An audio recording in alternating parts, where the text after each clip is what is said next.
जाति के नाम पर कार्रवाई, योगी आदित्यनाथ ने क्यों लिया कड़ा एक्शन? क्या वाकई जाति के नाम पर हुआ था आदेश? नमस्कार दोस्तों, स्वागत है आपका आज के हमारे इस खास वीडियो में, जहां हम बात करेंगे एक बेहद संवेदनशील और चर्चा में रही आदेश की, जिसने उत्तर प्रदेश की राजनीति और प्रशासन में हलचल मचा दी है। यूपी के पंचायती राज विभाग के एक संयुक्त निदेशक ने एक ऐसा आदेश जारी कर दिया जिसमें यादव और मुस्लिम समुदाय के खिलाफ ग्राम सभा की जमीन से अतिक्रमण हटाने के निर्देश दिए गए। ये आदेश जैसे ही सामने आया वैसे ही बवाल मच गया और इसकी भनक जब मुख्यमंत्री योगी आदित्यनाथ तक पहुंची तो उन्होंने इसे पूरी तरह भेदभावपूर्ण बताया और तुरंत सस्पेंशन की कार्रवाई कर डाली। आइए जानते हैं पूरा मामला विस्तार से। विवादित आदेश कहां और क्या लिखा गया था?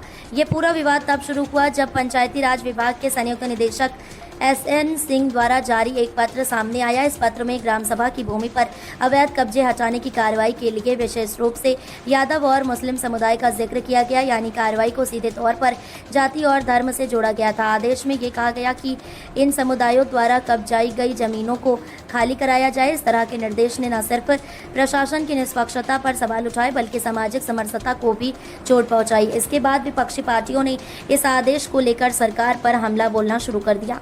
योगी आदित्यनाथ का बड़ा फैसला। जब ये मामला मुख्यमंत्री योगी आदित्यनाथ के संज्ञान में आया तो उन्होंने तुरंत इस आदेश को रद्द करने का आदेश दिया। साथ ही उन्होंने स्पष्ट किया कि उत्तर प्रदेश सरकार किसी भी कीमत पर जाति या धर्म के आधार पर भेदभाव नहीं करेगी। उन्होंने संयुक्त निदेशक SN सिंह को निलंबित करने के निर्देश दिए और ये संदेश दिया कि कोई भी अधिकारी यदि सरकार की नीतियों के खिलाफ या संविधान के मूल सिद्धांतों के विपरीत कोई आदेश देगा तो उसे बख्शा नहीं जाएगा। योगी आदित्यनाथ ने ये भी दोहराया कि उनकी सरकार सामाजिक न्याय और सभी वर्गों के साथ समान व्यवहार के लिए प्रतिबद्ध है। विपक्ष और जनता की प्रतिक्रिया।